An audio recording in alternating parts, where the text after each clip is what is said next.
Shalom kasih Kristus, kita jumpa kembali dalam renungan hari ini.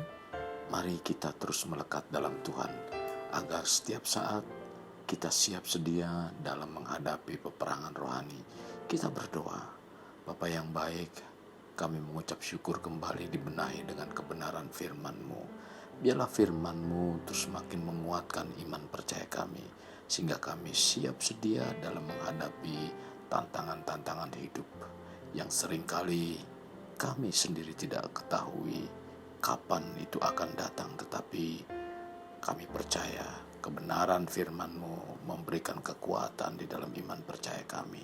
Terima kasih Tuhan, ini doa kami, dalam nama Yesus kami berdoa. Amin. Melekat dalam Tuhan bertema pelindung peperangan rohani. Terdapat dalam Efesus 6 ayat 14, demikian firman Tuhan. Jadi berdirilah tegap, berikat pinggangkan kebenaran dan berbaju jirahkan keadilan. Kasih Kristus, baju jirah terbuat dari besi dan tentu merupakan perlengkapan vital dalam berperang yang berfungsi sebagai pelindung dari serangan musuh ketika ada dalam medan peperangan. Apakah itu serangan terhadap tombak, pedang, panah, dan sebagainya. Orang yang menggunakan baju jirah biasanya bukan sembarangan orang, melainkan orang-orang tertentu seperti panglima perang, ksatria, dan para prajurit. Rasul Paulus menggunakan baju jirah sebagai ilustrasi merupakan pesan penting bagi orang percaya untuk waspada dan berjaga-jaga terhadap segala jenis serangan dan jebakan yang dipakai si musuh untuk menjatuhkan. Jadi, baju jirah merupakan salah satu perlengkapan senjata yang penting, baik untuk bertahan, berjaga-jaga, maupun berperang. Di hari-hari yang jahat ini, orang percaya harus lebih memperhatikan dan menjaga diri untuk tidak terjerumus ke dalam berbagai jerat yang dipasang musuh di mana-mana. Musuh akan mengerahkan segala tipu muslihat dan serangan-serangannya. Kewaspadaan perlu bagi setiap orang percaya, karena kita tidak tahu kapan serangan itu ditujukan. Perlengkapan senjata Allah pertama yang disampaikan Paulus adalah ikat pinggang kebenaran. Ikat pinggang yang menjadi tempat pedang harus senantiasa terpasang dengan benar dan terikat kuat. Maka firman yang merupakan pedang roh harus ditempatkan dan terikat kuat dalam kebenaran. Dalam peperangan rohani ini, Paulus memberikan kelengkapan senjata lainnya agar orang percaya mampu mengatasi serangan musuh, yaitu baju jirah atau perlindung dada. Musuh akan menyerang daerah dada, yaitu hati. Demikian juga iblis menggunakan cara efektif dengan menggempur hati orang percaya. Iblis tahu bahwa jika serangan dapat mengenai hati, maka dapat menyebabkan luka yang mematikan. Hati melambangkan keberadaan kita yang paling dalam, karena hati adalah esensi dasar atau inti dari siapa kita. Alkitab menggunakan hati untuk merujuk pada tempat duduk pikiran, motivasi, serta emosi yang dalam dari manusia.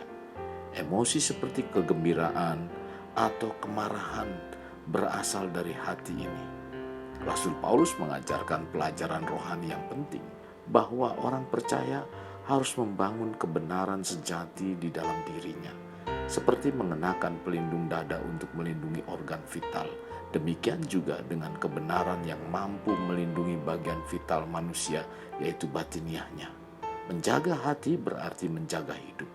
Menjaga hati bisa menjadi sesuatu yang sulit, terlebih lagi saat kita berada dalam pergumulan.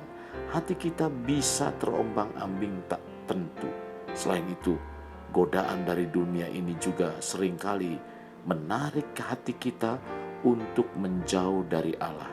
Karena itu, teguhkanlah hatimu dan jangan gentar. Tutup dada juga bukan hanya digunakan para prajurit saja, melainkan alat yang cukup penting dalam pakaian imam dalam perjanjian lama, yang dapat memberikan arti siap membangun hubungan dengan Tuhan dan melaksanakan tugas sehingga tidak salah bertindak. Jadi penting sekali menjaga hati, karena senjata rahasia iblis yang sering ditembakkan kepada orang percaya selalu mengarah kepada hati yang bermain dengan perasaan. Misalnya, takut, putus asa, ingin menang sendiri, malas, egois, iri hati, dengki, khawatir, dan sebagainya. Hati yang tidak terjaga dapat menjadi tempat subur bagi tumbuhnya akar-akar pahit yang bukan saja menyusahkan kita, tetapi juga mencemarkan banyak orang. Adalah penting bagi kita untuk terus tekun menjaga hati kita dengan sungguh-sungguh, karena dari sanalah seluruh kehidupan kita akan terpancar. Mari, dalam mengiring Tuhan, kita senantiasa menjaga hati dengan meningkatkan atau mengikatkan diri dalam kebenaran, yaitu firman Tuhan. Karena hati seperti baju zirah sebagai pelindung dalam peperangan rohani. Kasih Kristus, jadikan hidup kita untuk lebih bermakna. Membangun pribadi bermakna dimulai dari pribadi kita. Kita berdoa, Bapa Surgawi, terima kasih buat kebenaran firman-Mu yang disampaikan hari ini. Biarlah kami untuk senantiasa terus dipenuhi dengan kebenaran firman-Mu, di mana firman terus diikatkan dalam kehidupan iman kami semakin kuat, sehingga kami siap sedia untuk menghadapi peperangan yang ada, yang ingin mengganggu dalam kehidupan hati kami. Biarlah hati kami dikuasai dengan kebenaran firman-Mu, sehingga kami tidak mudah dikacaukan, tidak mudah dipengaruhi dengan hal-hal yang ingin mencoba menggoncangkan hati kami, Tuhan, sehingga hati kami tawar jauh dari Tuhan. Tuhan, terima kasih, biarlah terus Kau hiasi kami dengan kebenaran firman-Mu.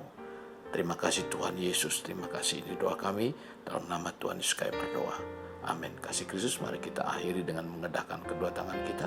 Terimalah anugerah berkat dari Allah Bapa, kasih sayang daripada Yesus Kristus, dan persekutuan dengan Roh Kudus yang mencurahkan berkat secara rohani, berkat secara jasmani, dan berkat secara ekonomi, di mana berkat Abraham, berkat Ishak, berkat Yakub dicurahkan dan dilimpahkan dari saat sekarang sampai Maranatha tiba, dalam nama Tuhan Yesus. Amin. Sampai jumpa di renungan berikutnya. Tuhan Yesus memberkati.